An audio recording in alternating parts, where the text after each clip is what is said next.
देखो आपके भाव को प्रणाम करते हैं जिन्होंने भी लिखा है, लेकिन ठाकुर जी के जन्मोत्सव की बधाई आपको विशेष व्यक्ति मान करके हाथ में बड़ी धीरे से दी जाए तो वो बधाई नहीं मानी जाती। बधाई तो लुटाई जाती है, जिसके अधिकार की होगी वो ले लेगा उसको। बधाई तो लुटाई जाती है, और ये लूटना और लुटाना ये दो अंतर। देखो, लूटना वैसे एक प्रकार से गलत माना जाता है। जैसे हमने कहा अरे उसने उसको लूट लिया, तो सुनने में लगता है अरे राम राम राम, लूट गया बेचारा। लेकिन ठाकुर जी के भाव में बोले क्या लूट रहे हैं? बोले बधाई लूट रहे हैं ठाकुर जी के जन्मोत्सव की। तो यहाँ लूटना भी भक्ति माना जाता है। यहाँ पर आप इसमें भी यही भाव देखो। आप कितने बड़े बड़े लोग उस दिन यहाँ खड़े थे, कोई धनवान होगा, कोई करोड़पति होगा, कोई खरबपति होगा, लेकिन खरबपति लोग भी ठाकुर जी के जन्मोत्सव पे दया लुटाई और एक दूसरे पे कूद रहे हैं, छीन रहे हैं, ले रहे हैं। यहां पर आप अपनी प्रभुता ही छोड़ रहे हो।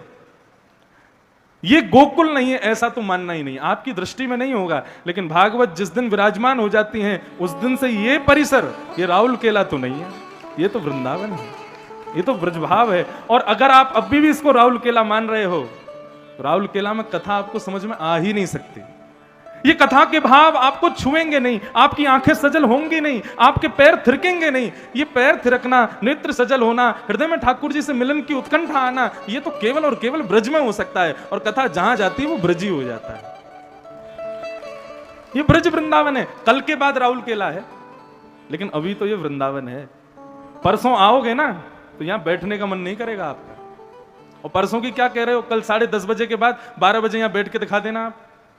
आपका मन लगेगा, मन करेगा भाई मुझे कुछ हो रहा है, मेरा मन बहुत उच्चाटित हो रहा है, मुझे लेके चलो यहां से। क्यों? 7 दिन तक तो तुम यहीं झूमे थे, अब क्या हुआ? क्योंकि इस प्रांगण को वृंदावन बनाने वाला ये भागवत ग्रंथ अब यहां से प्रस्थान कर चुका है। अब ये राउल केला ही है। इसलिए ये भाव तो कथा में कहीं भी हो, ये तो रखना ही नहीं कि हम छत्तीसगढ़ में सुन रहे हैं, उड़ीसा में सुन रहे हैं, बंगाल में सुन रहे हैं, या उसके किसी विशेष क्षेत्र में सुन रहे हैं, शहर में सुन रहे हैं। कथा होने के बाद तो वो वृंदावन ही है। ये वृंदावन है बंधुओं। और ठाकुर जी की बधाई जिसने लूटी वो जीवन भर के लिए माला माल हो जाएगा। इसीलिए उसको लूटा जाता है और उसको लुटाया जाता है। दूसरा भाव एक और था कि भाई ये भाव भी आता है कभी कभी कि लुटाया हमने, चरणों में गिरता है, ठाकुर जी का प्रसाद है। तो देखो, ठाकुर जी की निर्माल्य वस्तु ठाकुर जी के प्रांगण में यदि चरणों में गिरे तो उसका दोष नहीं होता। ऐसे तो श्री जगन्नाथ जी के अब लोग वहां भीतर से तुलसी लुटा रहे हैं और भीतर से मालाएं फेंक रहे हैं, खूब पैरों में गिरती हैं, लेकिन मंदिर प्रांगण में, उस पवित्र प्रांगण में उसका दोष नहीं माना जाता। हाँ, वो बात अलग है, आप इस प्रांगण से बाहर गए और वहां जाकर के आपने ठाकुर जी के प्रसाद को गिराया और उस